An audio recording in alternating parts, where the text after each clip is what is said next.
नमस्कार प्यारे बच्चों, आज हम एक नया चैप्टर शुरू करने जा रहे हैं जिसका नाम है क्षेत्रमिति, जिसमें हम अलग अलग आकृतियों के परिमाप और क्षेत्रफल का अध्ययन करते हैं।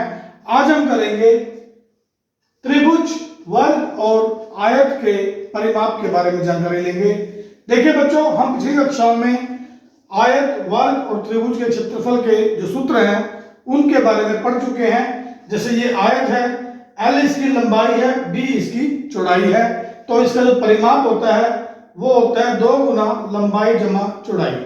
परिमाप वास्तव में होता क्या है कि इस आकृति का पूरा घेरे की जो लंबाई है, कि अगर यहां से हम शुरू करके पूरा एक चक्कर लगाकर वापस इस बिंदु पर आए तो उसे हम परिमाप कह देते हैं।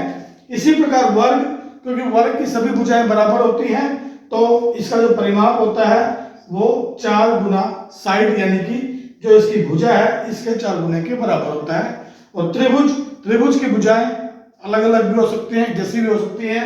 तो अगर एक त्रिभुज की भुजाएं A, B और C है तो उसका परिमाप उन तीनों भुजाओं की लंबाई के जोड़ के बराबर होता है। चलिए हम वर्ग और आयत के परिमाप से संबंधित एक प्रश्न करते हैं। देखिए, हमारे पास 2 आकृति दी हुई है। यह वर्ग है जिसकी भुजा है 60 मीटर, वर्ग की भुजा यह है बच्चों 60 मीटर, तो इसका परिमाप जो होगा वह होगा 4 गुना 60, क्योंकि वर्ग का परिमाप भुजा के 4 गुने के बराबर होता है। 4 गुना 60 ये हो गया 240 मीटर।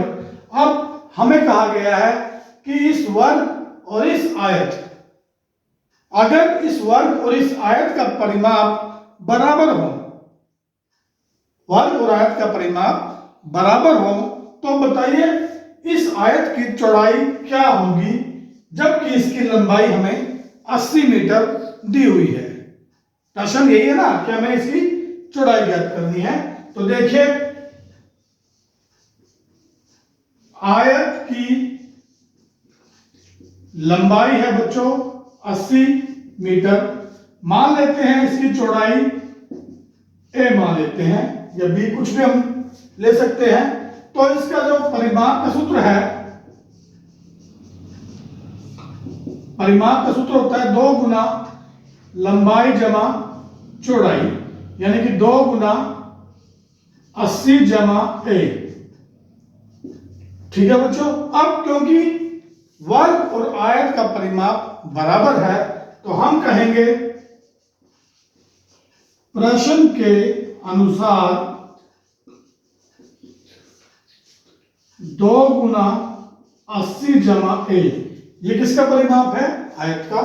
और वर्ग का परिमाप है 240 मीटर, हमने यहां ज्ञात किया था। तो दोनों इक्वल है तो इसको हम इक्वेट करते हैं।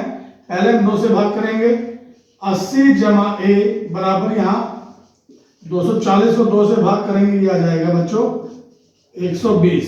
अब यहां 80 जमा A बराबर 120, तो A बराबर होगा 120। 80 को यहां लाकर घटा देंगे, बीजगणित में हमने समीकरण किए हैं, ये 80 यहां घटाया तो A बराबर आ गया बच्चों 40। तो इस प्रकार इसकी जो चौड़ाई है बच्चों वो 40 मीटर हम प्राप्त कर सकते हैं। ये आ गई 40 मीटर। तो बच्चों, इसी प्रकार से आप वर्ग और आयत से संबंधित जितने भी प्रश्न आपकी एक्सरसाइज में है आप उनका अभ्यास कीजिए। और अगर किसी भी प्रकार की समस्या आपको आती है तो आप हमें कांटेक्ट कर सकते हैं। Thank you.